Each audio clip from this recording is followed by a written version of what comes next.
Hi subscribers, hi viewers. Today I want to talk about the lockdowns in Shanghai and what's been happening so far. And it has proved what I like to praise China for is the mobilization that they can do at short notice. And when it comes to massive mobilization, everybody's united in trying to do the same thing. Of course, you will always get a few people that will want to oppose something that's happening.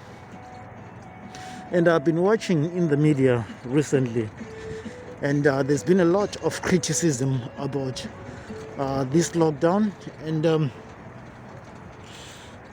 how it's been handled and why is there another lockdown and everything. Maybe people don't understand that, like what a zero COVID policy is for China. They want to eliminate COVID altogether. Although you cannot really eliminate COVID altogether, you'll still get a few issues and a few cases here and there. The reason why China had to go down to that stand, of lockdown in Shanghai, because of the rising numbers. The cases were doubling every day. So the best measure that they could do was the Wuhan policy, just to do a forcibly lockdown. You know, these lockdowns, people might think, oh no, they're too harsh, they're too strict, and they should be doing that to their citizens. But they do help long term, because when if you're looking at the new COVID cases or the COVID cases in China and compare them to some other countries, considering that most of the Chinese population, they're densely based in urban centers, and you can check with anybody that has been to China. So what I'm saying now, if you've never been to China, I will say don't criticize. Don't criticize. Ask those that have been to China, not like the people who come here and they go back and they feel like it's time really to make YouTube videos criticizing China, spreading propaganda. They've got a way of doing things here. It's not like in the US or anything,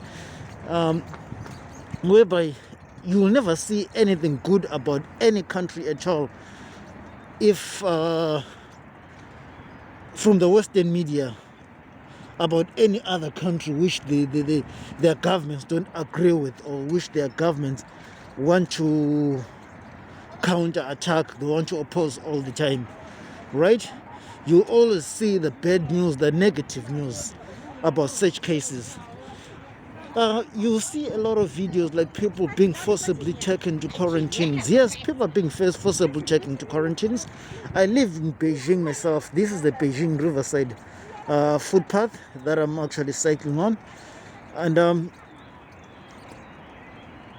always living in fear, like what if there is a lockdown.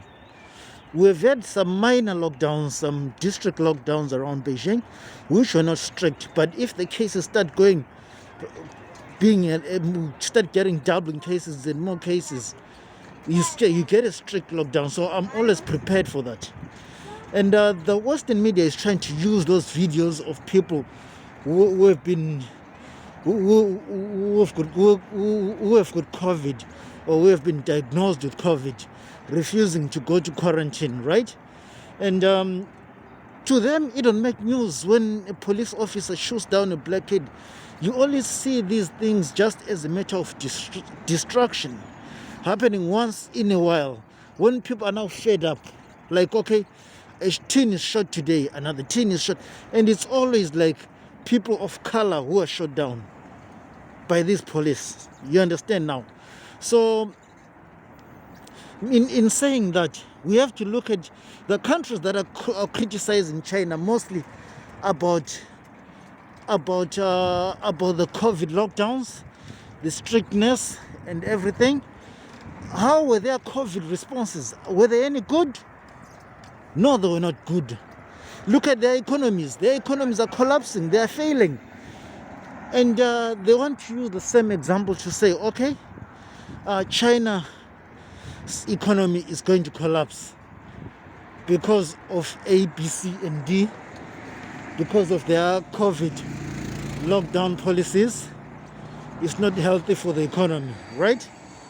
The Chinese economy is doing far much better, although it can delay the growth of the Chinese economy, and it might affect. There's another COVID testing center. I've shown you this before. And what you don't get to see and what you don't get to hear is how China has been successful in tackling this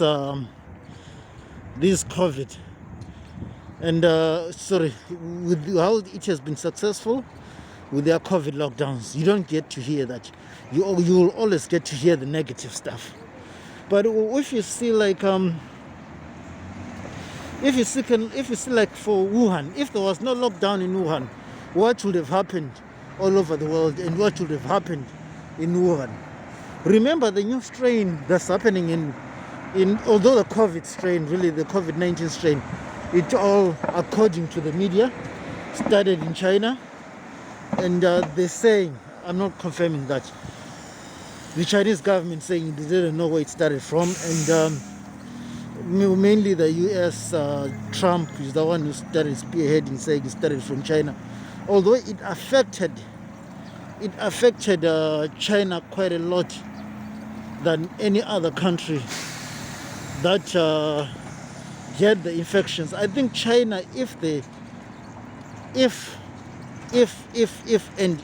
only if they know that the COVID did not start in China, they've got the right to impose the lockdowns we are seeing at the moment, because